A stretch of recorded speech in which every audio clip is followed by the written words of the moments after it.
যদি নামের জন্য দোয়া চান আল্লাহর কসম কিচ্ছু পাবেন না। কথা বোঝা গেছে?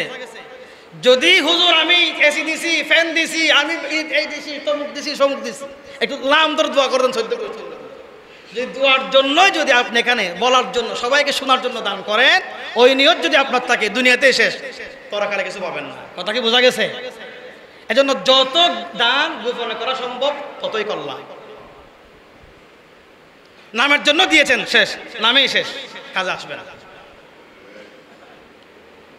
আমার ভাইরা, এগুলা এই যাকাতগুলা গরিব, মিসকিন, অসহায় তাদের হক। সুতরাং যারা ঠিক মতো সঠিক হিসাব করে যাকাত দিবে না তারা গরিবের হক মেরে খেয়েছে, এটার জন্য জাহান্নামে যাওয়া লাগবে। কথা বোঝা গেছে? আপনি মনে করেন যে না এগুলো আমার টাকা, আমি যদি দিই, আমার আছে 100 টাকা, আমি যদি 10 টাকা দিই তাহলে 90 টাকা হয়ে যাবে না, কমে যাবে না, দিব। এদিন হস্টেলে খাবার দিতে কেন দিও, কেন দিবা, মজা তখন বুঝিবা। আল্লাহ রাব্বুল আলামিন বলেন ওয়াল্লাযীনা ইয়াকনিজুনা আয-যাহাবা ওয়াল ফিদ্দাতা ওয়া লা ইউনফিকুনাহা ফি সাবিলিল্লাহি ফাবাশশিরহুম বিআযাবিন আলীম। আল্লাহু আকবার বলে।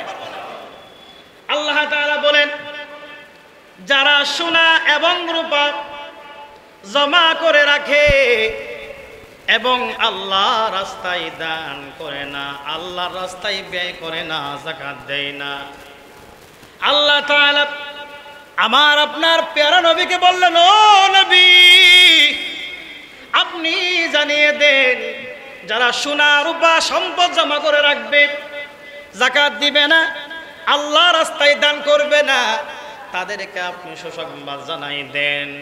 সেই সুসংবাদটা হলো কত কঠিন আযাব হতে পারে, আযাবের সুসংবাদ জানাই দেন।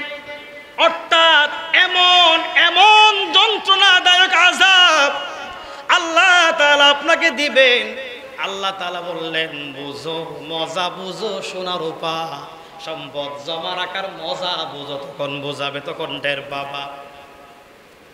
আল্লাহ তাআলা সুসংবাদ দেওয়ার জন্য বললেন আযাবের সুসংবাদ।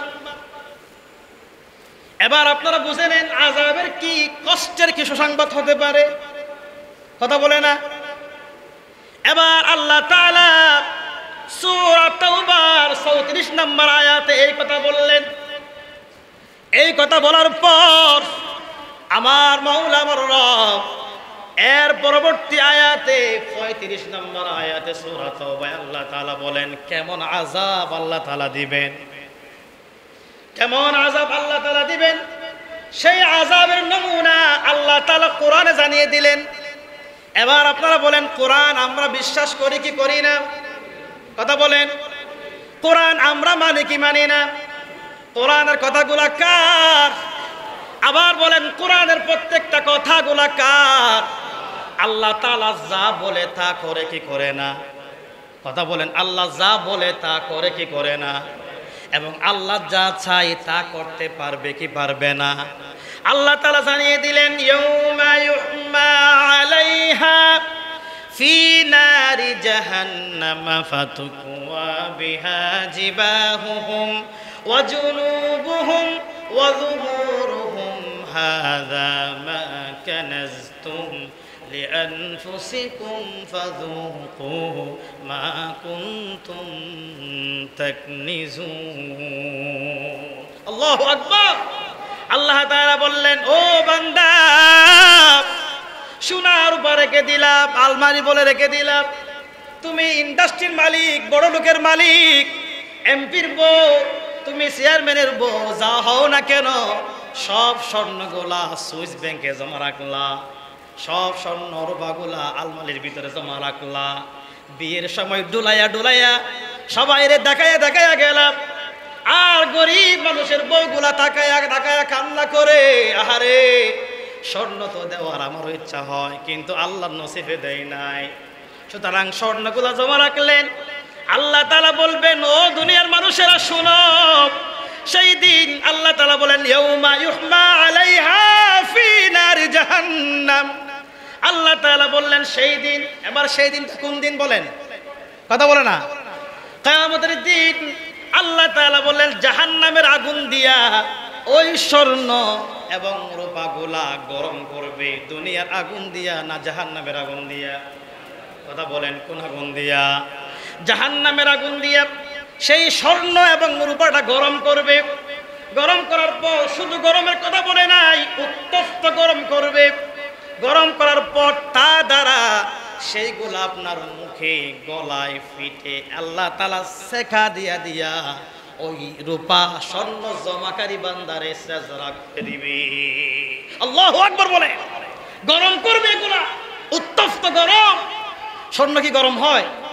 কথা বলে না। স্বর্ণ কি গরম হয়? যত ফুরে তত কাটি হয় না? যত ফুরে তত কি হয়? কাটি হয়। জাহান্নামের আগুন দ্বারা উত্তপ্ত করবে, গরম করবে। ওয়াজুনুবুহুম ওয়াযুহুরুহুম হাদা মা কানাসতুম। আল্লাহ তাআলা বলেন এগুলা জাহান্নামের আগুন দিয়ে গরম করবে। গরম করার পর এই সোনা রূপাগুলো আপনার পিঠ, পেট গুলা সাকা দিয়া দিয়া জাজা করে দিবে। এগুলো শুনছেন, ভালো লাগছে না? এগুলো বললে শেষ। একটু আগুন হাত দিয়ে দেখি কেমন লাগে। তাও দুনিয়ার আগুন, জাহান্নামের আগুন। দুনিয়ার আগুনের চেয়ে বহুগুণ গরম হচ্ছে জাহান্নামের আগুন। আল্লাহ যে কোরআনে বলছে, আল্লাহ যে এটা করবে বলছে, এটা করেই ছাড়বে, কোনো সন্দেহ নাই। আপনি মানলে মানেন, না মানলে না মানেন। বিল্ডিং করেন না, সমস্যা কি? 10টা বিল্ডিং করেন, কে বাধা দিয়েছে? অসুবিধা নাই, কিন্তু আল্লাহর বিধান তো পালন করা লাগবে।